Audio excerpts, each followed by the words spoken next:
चलो अहींया ध्यान बधानुं। हवे जो आ बाजू अहींया આગળ આય એટલે કે આવક। જ્યારે જ્યારે આપણને આવક થાય તો ઉધાર બાજુ લખવાનું, અને જ્યારે જ્યારે આપણને જાવક થાય તો જમા બાજુ। આપણને ખબર છે માલ રોકડ એટલે મિલકત કહેવાય, અને માલ મિલકત ખાતાના નિયમ મુજબ જ્યારે રોકડ આવે તો ઉધાર અને જાય તો જમા। એટલે જ્યારે જ્યારે આવશે રોકડ એટલે આપણે ઉધાર બાજુ લખીશું, અને જ્યારે જશે તો જમા બાજુ લખીશું। બરોબર? કયા કારણથી ગઈ છે તે આપણે જોવાનું છે। બરોબર? તો સૌથી પહેલા હેડિંગ લખી નાખ્યું બધાએ। બરોબર? તો પહેલો કીધું છે 1 જૂન 15 શરૂઆતની રોકડ છે। એટલે કયા ધ્યાન રાખીશું બધા? શરૂઆતની રોકડ શિલ્લક હંમેશા ઉધાર બાજુ લખાશે। કેવી રીતે લખાશે તો એ જોઈ લો। 1, 6, 15 બાકી આગળ લાવ્યા। આ શબ્દ લખવાનો।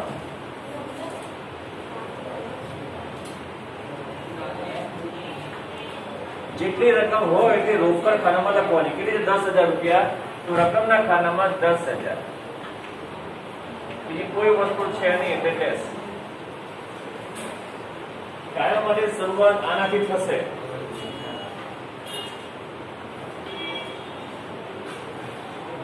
થોડી સ્પીડ રાખજો। ચલો પતી ગયો।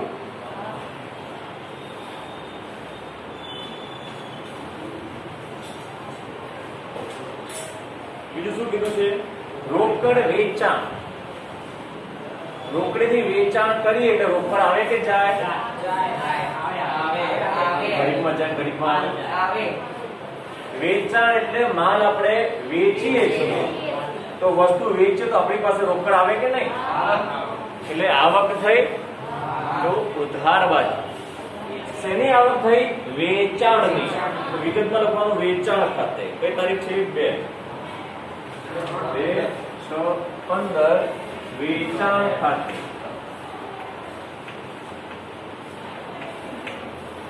કેટલા રૂપિયા છે? 3,000। રકમના ખાનામાં 3,000।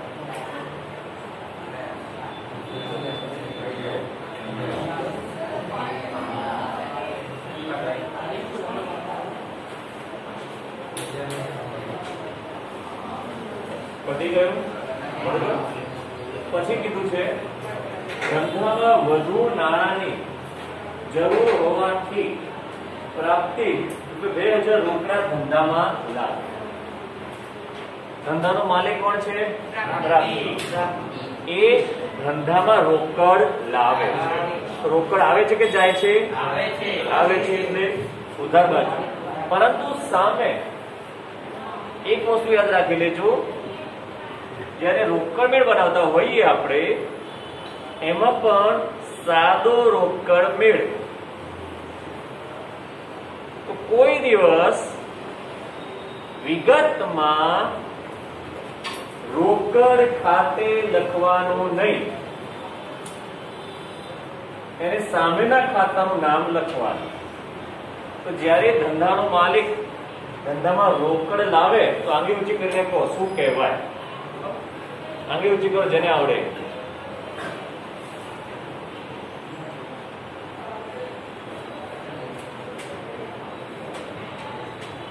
બસ 2,000? કોઈ નહીં? મૂડી કહેવાય। યાદ રાખી લેજો। અને લઈ જાય તો ઉપાડ। આ વસ્તુ મેં કાયમ માટે યાદ રાખવાનું કીધું છે, યાદ રાખવાની। રોકડ આવી છે એટલે ઉધાર બાજુ કઈ તારીખ છે? 3 તારીખ। 3, 6, 15 મૂડી ખાતે। કેટલી લાઈન? 2,000। 2,000 2,000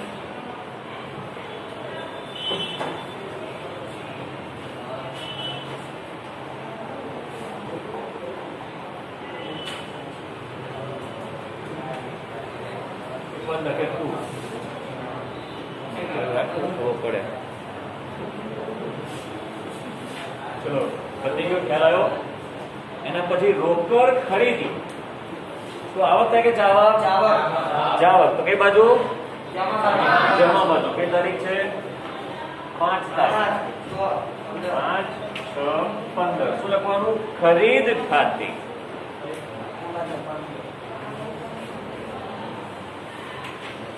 કેટલા રૂપિયા છે? 6000. રકમના ખાનામાં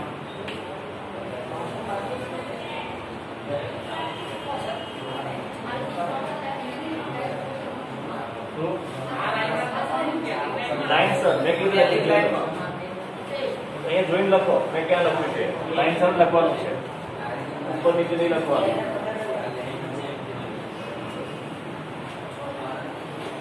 તો પતી ગયું? ખ્યાલ બધાને? પછી 7 પગારના અને દલાલીના રોકડા ચૂકવ્યા. આ વખતે જાવક? જાવક કઈ કઈ બાજુ? જમા બાજુ. તારીખ 7. જો પહેલા પગારના છે ને, તો પહેલા લખવાનું પગાર ખાતે. કેટલા છે? 1000. અને એ જ તારીખ છે. બીજા શેના છે? દલાલી. લખો દલાલી ખાતે.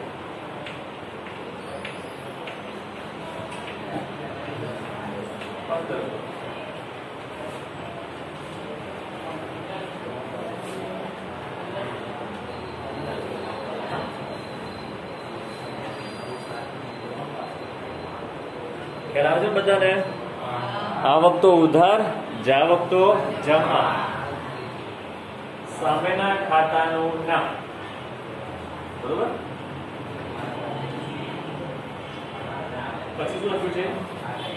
દ્રોણ પાસેથી 5000 નો માલ રોકડેથી ખરીદ્યો. રોકડ આવે કે જાય? એ બાજુ જમા બાજુ. કે તારીખ 9. શું લખીશું? દ્રોણ ખાતે નહીં, ખરીદ ખાતે. વ્યક્તિ નામ ક્યારે આવે? જ્યારે ઉધાર વ્યવહાર હોય ત્યારે. આ રોકડ વ્યવહાર છે એટલે. બરોબર? તો અહીંયા લખવાનું ખરીદ ખાતે.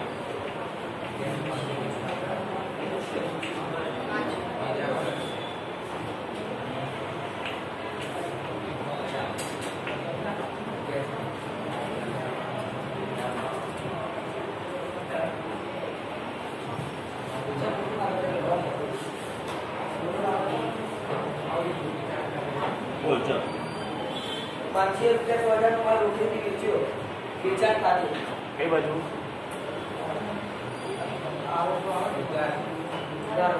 બરોબર.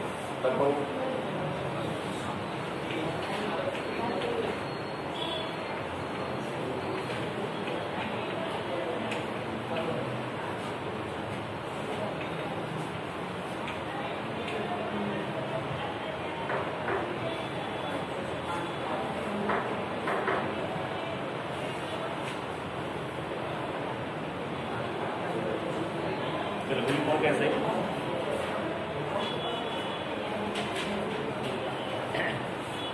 चलो पहली बेंच ना, पहली बेंच नहीं, बीजी बेंच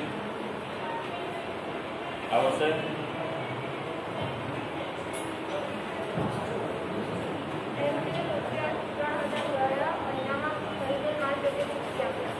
बरोबर कसे?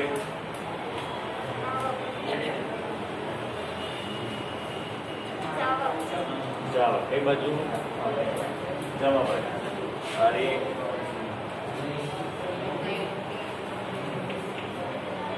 હવે જો અહીંયા આગળ ખરીદી પેલે ચૂકવ્યા છે, પણ કોને આપ્યા આપણે? નૈઋત્યને. તો એ વખતે નૈઋત્યનું નામ લખવાનું છે આપણે.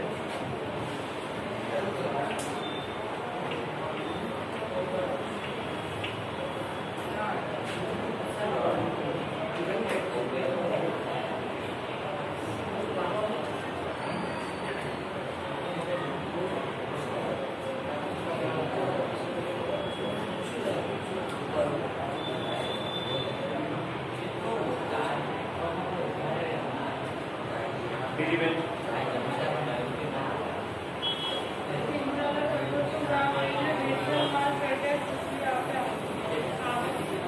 આવો બરોબર છેલ્લે શું થશે 23 નો વ્યવહારમાં કઈ ખબર જ નહીં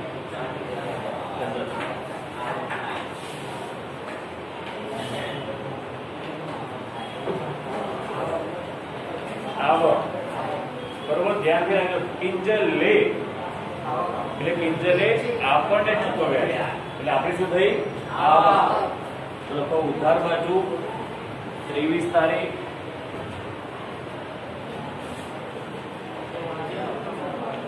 કિંજલ ખાતે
બોલો આવો કે બધું લખીશું કે આવો કે જાવો આવો તો કે બધું હવે ઉધાર બાજુ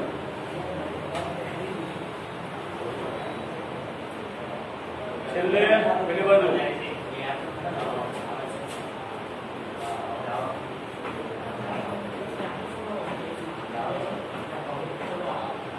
उधार के जमा जमा बाजू जमा बाजू के तो उधार बाजू के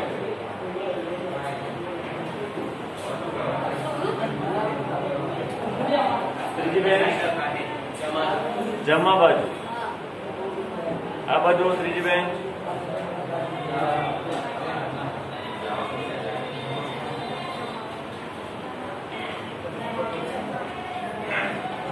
कहीं नहीं जमा बजा तो मॉडल को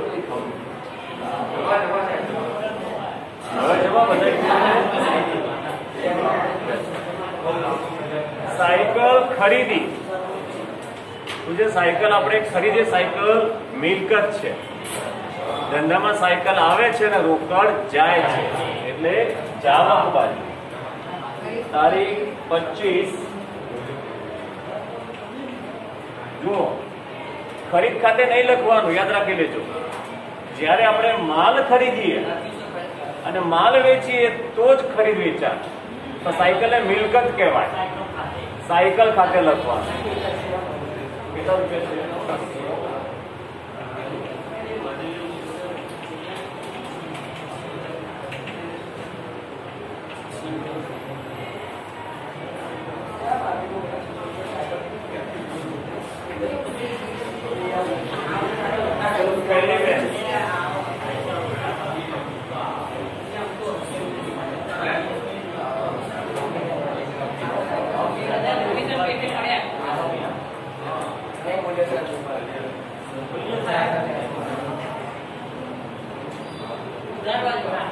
ઉધાર બાજુ બરોબર છે મળ્યા એટલે આવક થઈ એટલે ઉધાર બાજુ 28 તારીખ કમિશન ખાતું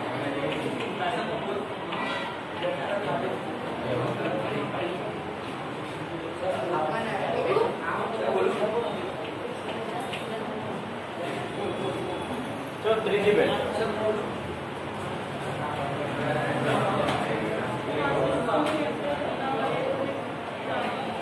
જાવક કે આવક?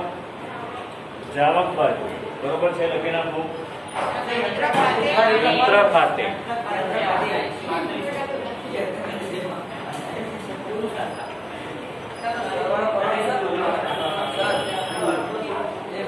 શાંતિ રાખને ભૈયા, પગર દે પડો.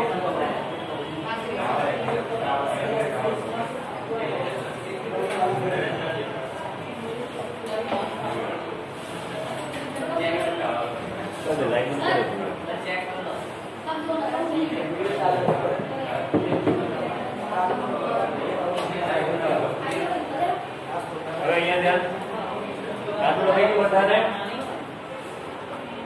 હવે આ બાજુ જુઓ,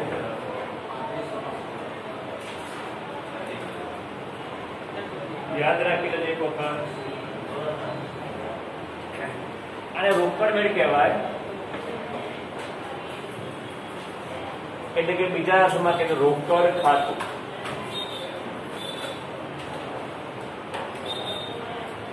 રોકડ મેળની હંમેશા ઉધાર બાકી હોય,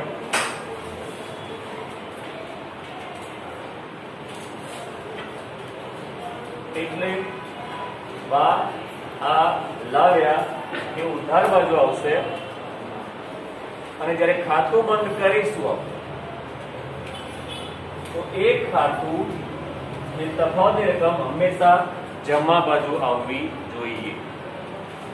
યાદ રાખી લેજો, કારણ ધંધામાં આવકો વધારે હોય અને જાવકો ઓછી છે, એટલા માટે ઉધાર બાજુનો સરવાળો વધારે આવશે અને જમા બાજુનો સરવાળો ઓછો આવશે. હવે અહીંયા જુઓ, અહીંયા કે બે લીટી છોડીને અહીંયા બે, આની પછી આ બાજુ વધારે છે ને, આ બાજુ 6 છે, આ બાજુ 7 છે, તો 7 પછી બે લીટી છોડીને એની સામેની બાજુ આ રકમનો સરવાળો કરો.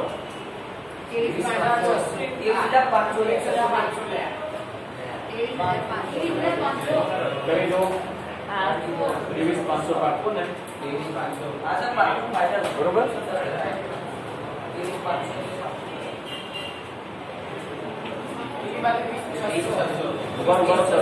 એક મિનિટ લખતા નહીં. ભાઈ એ જ સરવાળો આપણે જોજો ખાસ, આ જ સરવાળો એટલે કે જે વધારે હોય એ બંને બાજુ લખવાનું.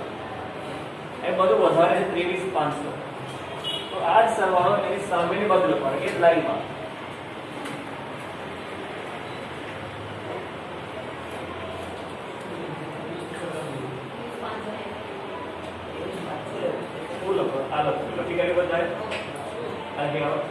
હવે જો 23,500 માંથી આ બધી રકમ છે ઉપરની, એ બાદ કરો 2,900 તફાવત, એટલે 20,600 તો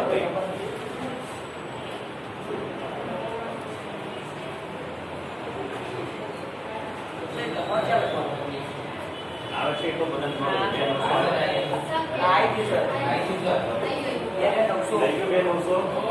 હવે જો સરવાળો અહીંયા વધારે છે, આ બાજુ ઓછો, તો તફાવતની રકમ જ્યાં ઓછો હોય ત્યાં લખવાની 2,900,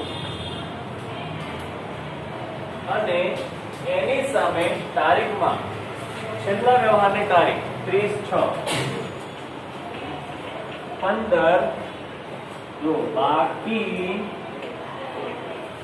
આગળ લઈ ગયા આવું લખવાની સામે.